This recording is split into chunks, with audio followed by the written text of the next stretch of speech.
Now this update is 3 gigs, but don't let the file size fool you. When the game wants to replace old versions of maps with their new versions, that's what happens. But there are changes worth talking about and actual fixes to some of the biggest map breaking issues we've seen so far. Let's go through some of the changes right after Skin Baron. Skin Baron is a German-based marketplace that can offer skins as low as 30% less than those on the Steam market. The browsing experience is intuitive, with organized categories and previews. Even selling stuff is very easy. The best thing is that selling skins here means getting actual money, which won't be locked and goes directly to your bank account. There are a million skins to choose from. Be sure to scout the front page. You'll find some exciting deals there. Click the link down below to explore Skin Baron, the sponsor of this video.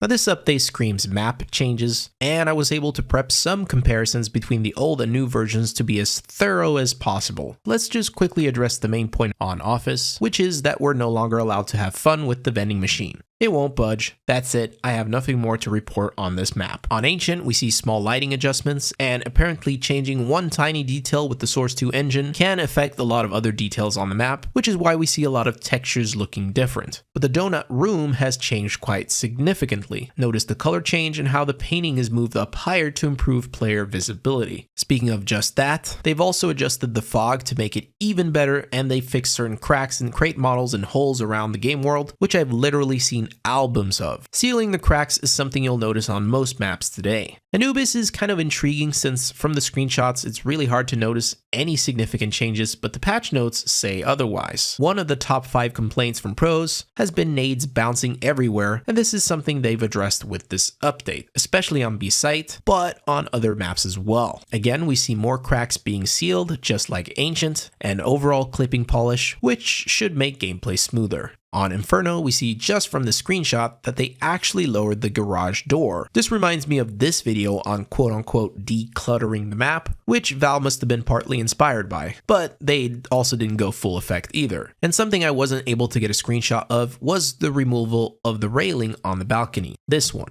I think it's a good change, makes pushing through the door and clearing the roof a lot smoother. On B, we can see that the wooden plank on the back was moved a tiny bit, not sure if this was a manual change, but also notice how the cone is gone now, which probably obscured some lineups. They've also improved cake visibility when planting inside the fountain. You know what I mean by cake, and you know why I'm saying it. We also see more nade bounce consistency on walls, overall clipping polish, and they've sealed even more cracks. If you're watching this YouTube, I hope you understand what I meant by that. On Mirage, from the screenshot alone, notice how this wooden plank sticks out more, which got me thinking, are we able to self-boost on top of triple again? There are no patch notes about it, but funny enough, the answer is yes. It's not as consistent though, but it works. So in typical Valve fashion, we're going in circles. But I prefer being able to self-boost, so I really can't complain. On B, you'll notice that they removed that little ledge towards short to make the floor flatter. It might have been a collision thing, which makes sense with the overall clipping polish patch note. And I know you're wondering about this, but the answer is no. On Overpass A, a lot of the background noise has changed. For example, the cameras above the van are gone, and some parts of the structures look different. On B, however, we see the wall behind being a little bit brighter and darker at the same time. Underpass got the same treatment. This is definitely to improve player visibility. We can also see from Monster that just from the shadows, it makes this scenery look a lot different,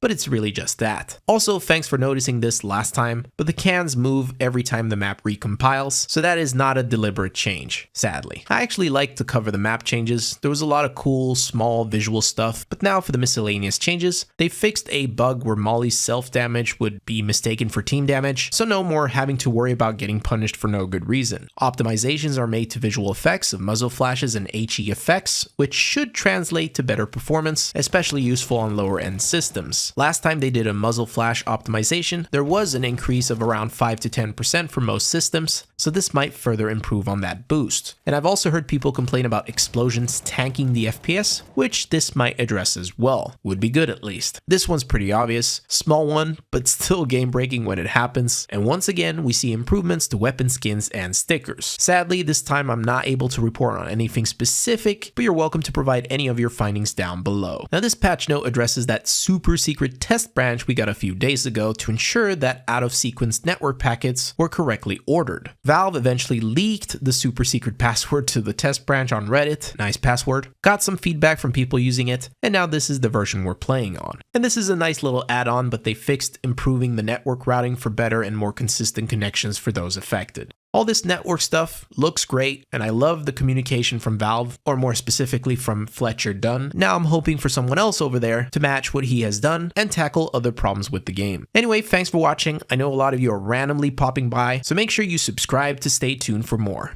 Peace.